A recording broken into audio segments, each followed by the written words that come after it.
Hello everyone. मेरा नाम नीतीश पांडे है। मैंने एक न्यू सीरीज स्टार्ट की है जिससे आप लोगों का एक फाउंडेशन बन जाएगा यूपीएससी के लिए। इस सीरीज में आप लोगों को सभी चीज़ें बताई जाएंगी, जैसे कि यूपीएससी सीएससी एग्ज़ाम क्या है, कैसे पढ़ाई स्टार्ट करें, सिलेबस के अकॉर्डिंगली कैसे पढ़ें और वगैरह वगैरह। आज फाउंडेशन की 9th वीडियो है, तो जिन्होंने पहले की वीडियो नहीं देखी है वो पहले उन्हें जाकर देख लें, क्योंकि हम लोग बिल्कुल सीरीज से चल रहे हैं।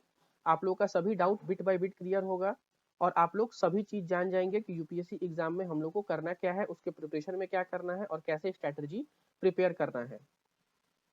आज की इस वीडियो को स्टार्ट करने से पहले मैं एक इन्फॉर्मेशन देना चाहता हूं कि जो स्टूडेंट यूपीएससी की फाउंडेशन क्लास इंग्लिश में देखना चाहते हैं वो वाइस सर को कांटेक्ट कर सकते हैं ऑन व्हाट्सएप 7200681675। हमारे यूट्यूब चैनल पे यूपीएससी के सिलेबस के अकॉर्डिंगली सारे सब्जेक्ट्स पे प्लेलिस्ट बनाए हुए हैं और ये सारे कंटेंट फ्री ऑफ कॉस्ट है। तो आप लोग हमारे वीडियोस को देख सकते हैं सारे सब्जेक्ट्स के बेसिक को डेवलप करने के लिए। आज का जो फाउंडेशन वीडियो है इसमें मैं बताऊंगा आपको कि हम लोग ऑप्शनल कैसे चूज करें। हम लोगों ने पहला फाउंडेशन वीडियो में देखा था कि यूपीएससी सिविल सर्विसेज एग्जामिनेशन क्या होता है, उसके अंदर कौन कौन से सर्विसेज अवेलेबल है, कितने स्टेजेस में एग्जाम होता है, मार्किंग स्कीम क्या है, एज लिमिट और एकेडमिक क्वालिफिकेशन हम लोग को क्या चाहिए। फिर नेक्स्ट हम लोगों ने वीडियो में देखा था कि हम लोग कैसे स्टार्ट करें, तो उसके लिए हम लोग को मेंटली कैसे प्रिपेयर रहना है, फिजिकली कैसे रेडी रहना है, गोल ओरिएंटेड अप्रोच हम लोग कैसे रखेंगे, कितने आवर्स स्टडी करेंगे और क्या डाइट हम लोग को फॉलो करना है। नेक्स्ट था सिलेबस। तो मैंने सिलेबस बिल्कुल डिटेल में बताया है प्रीलिम्स और मेंस के बारे में, पूरा माइक्रो लेवल पे जाकर मैंने समझाया है। तो आप लोग प्लीज सिलेबस को वहां से देखें तो आप लोग को पूरा नॉलेज हो जाएगा कि यूपीएससी का सिलेबस एक्चुअली है क्या। नेक्स्ट वीडियो था आपका बुक लिस्ट एंड सोर्सेज पे।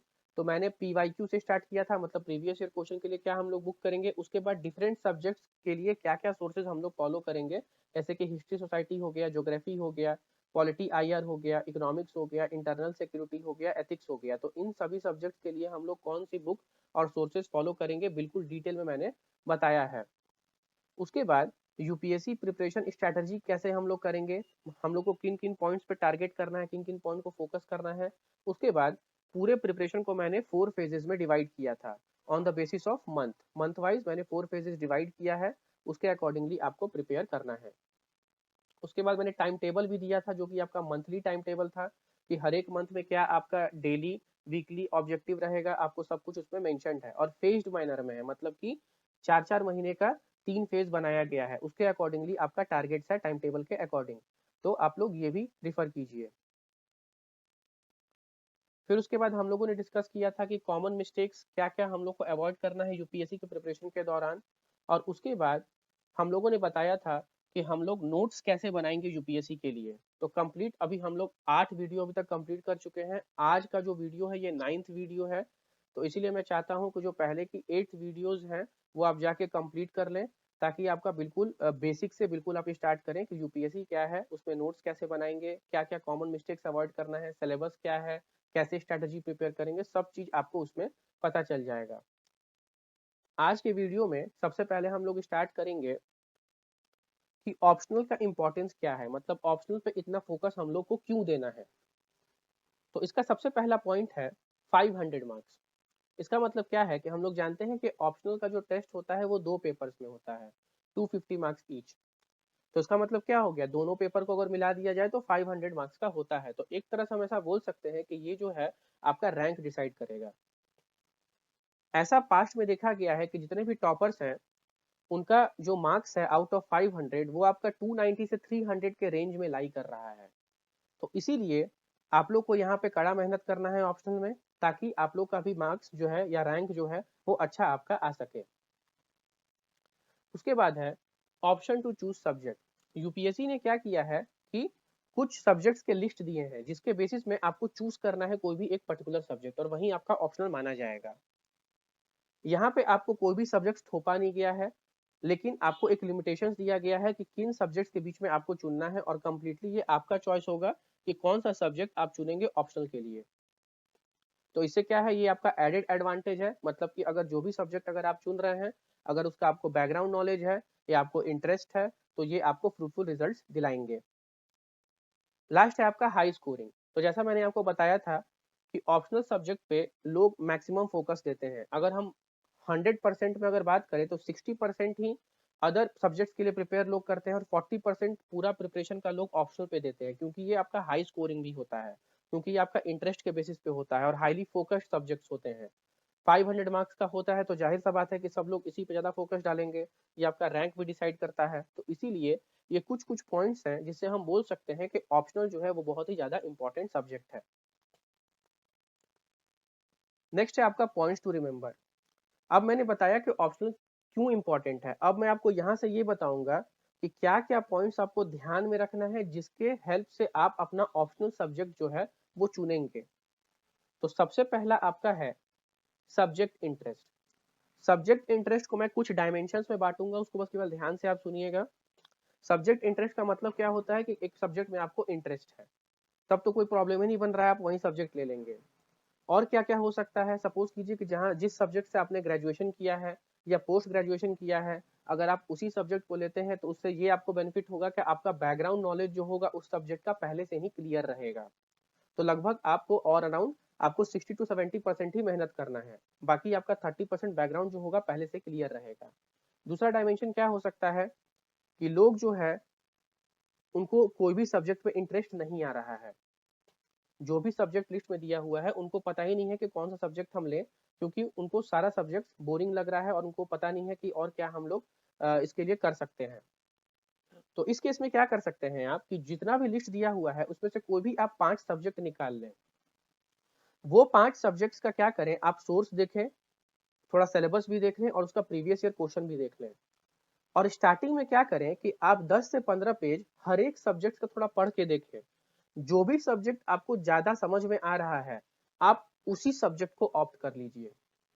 तो ये आपका सॉल्यूशन होगा। दूसरा स्टेप आपको क्या करना है, able to write 150 to 250 words answer. जो भी सब्जेक्ट आपने चुना है उसके एक पर्टिकुलर टॉपिक से अगर आप 150 से 250 वर्ड का आंसर अगर लिख पाते हैं तो आपका जो चयन है जो ऑप्शनल सब्जेक्ट का उसका सेकंड स्टेज भी आप पार कर जाएंगे। लेकिन ये जो सेकंड स्टेज है बहुत ही ज़्यादा इंपॉर्टेंट है। जोश में आपको कोई भी सब्जेक्ट नहीं चुनना है, आपको प्रॉपर टाइम देना है और उसमें देखना है कि क्या हम उस सब्जेक्ट से आंसर लिख पाएंगे कि नहीं।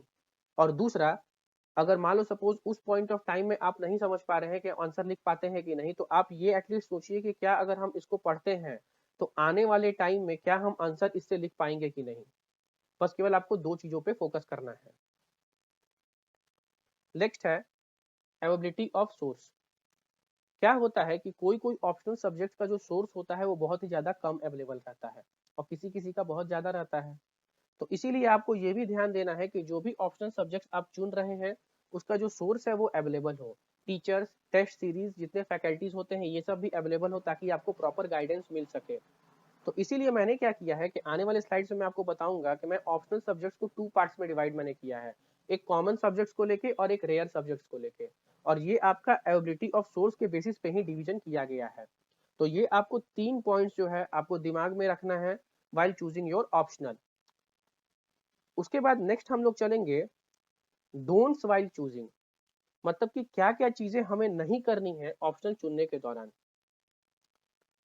तो सबसे पहला है आपका कंपेयरिंग सब्जेक्ट्स। बेसिकली जितने भी फ्रेशर्स होते हैं वो क्या करते हैं कि वो सब्जेक्ट्स को कंपेयर करने लगते हैं कि कौन सा सब्जेक्ट का सिलेबस सबसे ज्यादा है और कौन सा सिलेबस का सबसे सब्जेक्ट जो है वो सबसे कम है। दूसरा पैरामीटर में क्या जज करते हैं कि कौन सा सब्जेक्ट से सबसे ज्यादा मार्क्स आ रहा है और कौन सा सब्जेक्ट से सबसे ज्यादा कम मार्क्स आ रहा है। तो प्लीज इस कंपैरिजन को यहाँ पे बंद कर दीजिए क्योंकि बहुत ही ये रॉन्ग अप्रोच है। आपको बस केवल इतना देखना है कि आपको किस चीज में इंटरेस्ट आ रहा है, किस सब्जेक्ट में आपको इंटरेस्ट है। क्योंकि यूपीएससी जो है वो अपना ट्रिक्स ऑलरेडी प्ले कर चुका है। अगर हम लोग बेसिक एक छोटा सा सब्जेक्ट का एग्जांपल लें तो फिलॉसफी है, उसका जो सिलेबस है वो 40 टॉपिक्स में दिया हुआ है। लेकिन अगर उसका हम लोग प्रीवियस ईयर क्वेश्चन देखें तो हम लोग को ये पता चलता है कि वो बहुत ही ज्यादा एनालिटिकल क्वेश्चन पूछता है। तो इसका मतलब क्या है कि उस सब्जेक्ट को हम लोग को डीप डिग करना होगा, हम लोग को बहुत ज्यादा डीप में जाके पढ़ना होगा एज कंपेरिजन टू वो सब्जेक्ट जिसका सिलेबस बहुत ज्यादा है। तो इसीलिए यूपीएससी जो है वो सारे सब्जेक्ट्स को बैलेंस करके चलता है।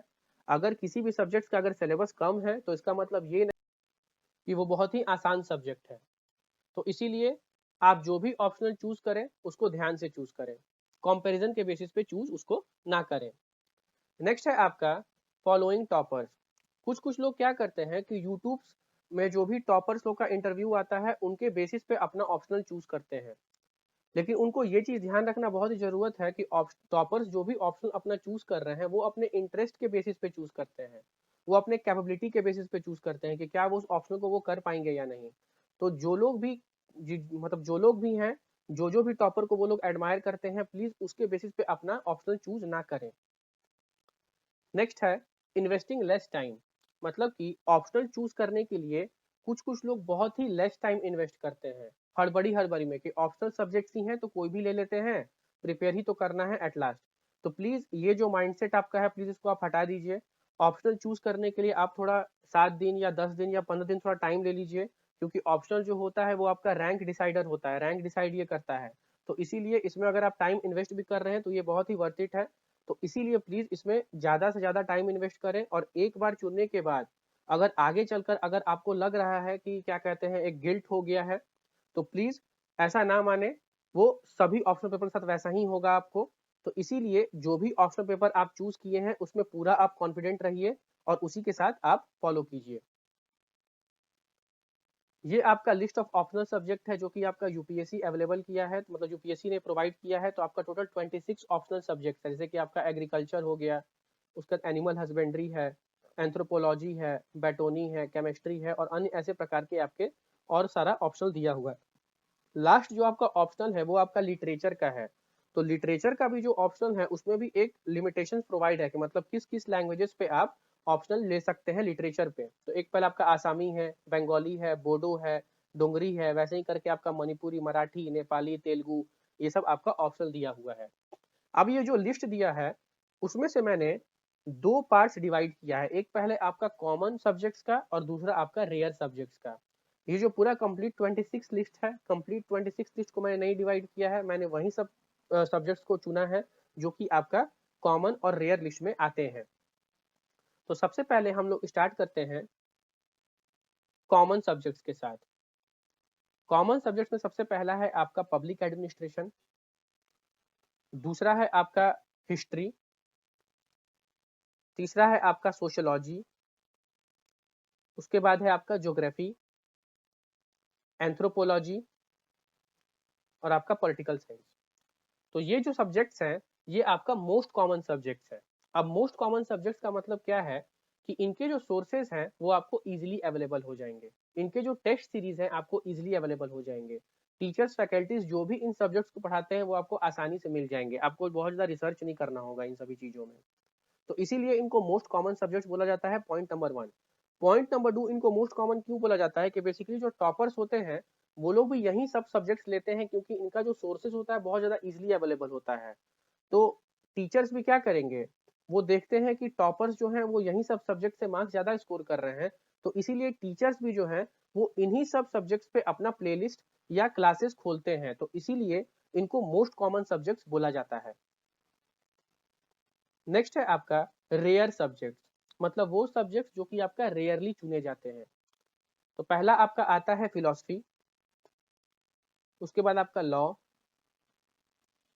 जियोलॉजी, बैटोनी, केमिस्ट्री और आपका एनिमल हस्बेंड्री। तो ये सब सब्जेक्ट्स जो हैं वो आपका रेयर सब्जेक्ट्स हैं।